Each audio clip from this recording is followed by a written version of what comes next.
নমস্কার দর্শকবৃন্দ, আমি রাজদীপের ডেইলি নিউজ ইউটিউব চ্যানেল এবং ফেসবুক পেজে আপনাদেরকে স্বাগত জানিয়ে শুরু করছি আজকের বিশেষ সংবাদ। আসাম রাজ্যকে মোদী সরকারের বৃহৎ উপহার।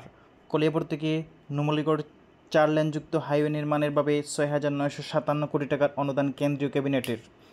এই 4 লেনযুক্ত হাইওয়ে নির্মাণের ফলে যাতায়াত ব্যবস্থা যথেষ্ট সুচল হবে এবং কাজিরাঙ্গা হয়ে গুয়াহাটি নুমলীগড়ের মধ্যে দূরত্ব হ্রাস পাবে। বিশেষ করে কাজিরাঙ্গা রাষ্ট্রীয় উদ্যানে এলিভেটেড করিডোর নির্মাণের ফলে জীবজন্তুর বিচরণের সুবিধা হবে। অসমকে বন্যামুক্ত করার জন্য বিশেষ পদক্ষেপ। রাজ্যের বন্যা প্রভাবিত জেলাসমূহের 15টা স্থানে কেন্দ্রীয় সরকারের সমর্থনে নির্মাণ করা হবে জলাশয়। জলাশয়সমূহ নির্মাণ করা হবে শোনিতপুর, যোরহাটের 4টা স্থানে, গোলাঘাটের 4টা স্থানে, শিবসাগর, ডিব্রুগড়, মাজুলি, মরিগাঁও, তিনসুকিয়া এছাড়াও কামরূপে নির্মাণ করা হবে জলাশয়সমূহ। অসমকে বন্যামুক্ত করার জন্য বড়সড় একটা পদক্ষেপ। জুবিন গার্গের ঘটনা নিয়ে মুখ্যমন্ত্রীর বিরাট ঘোষণা। ঘটনা তদন্তের ভাবে গঠন করা হবে ন্যায়িক আয়োগ। ন্যায়াধীশ সৌমিত্র শইকীয়ার নেতৃত্বে গঠন করা হবে ন্যায়িক আয়োগ। গত বুধবার থেকে নিখোঁজ কাছাড় জেলার বাঁশকান্দির 18 বছর বয়সের এক যুবক নাম কামরুল ইসলাম লস্কর। নিখোঁজ হওয়ার সময় সঙ্গে ছিল একটা সাইকেল।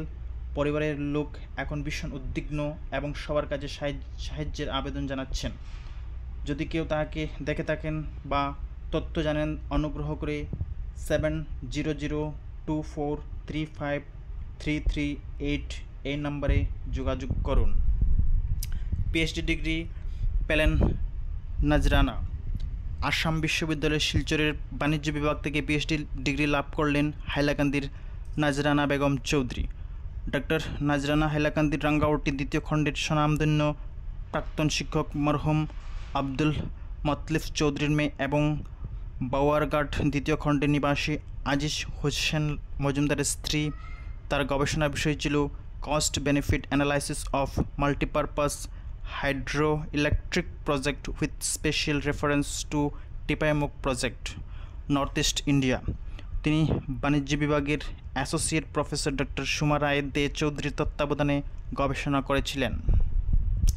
নিখোঁজ কালীগঞ্জ বাজারের ব্যবসায়ী শাহিদুল ইসলামের বস্তাবন্দি লাশ উদ্ধার। ভৈরবনগর চেংবিচল জঙ্গলের রাস্তার পাশে কালভার্টের নিচ থেকে উদ্ধার করা হয় শাহিদুল ইসলামের লাশ। এতক্ষণ ভিডিওটা দেখার জন্য অসংখ্য ধন্যবাদ। আজকের মতো বিদায় নিচ্ছি আমি, রাজদীপ রয়। সবাই ভালো থাকবেন, সুস্থ থাকবেন। নমস্কার।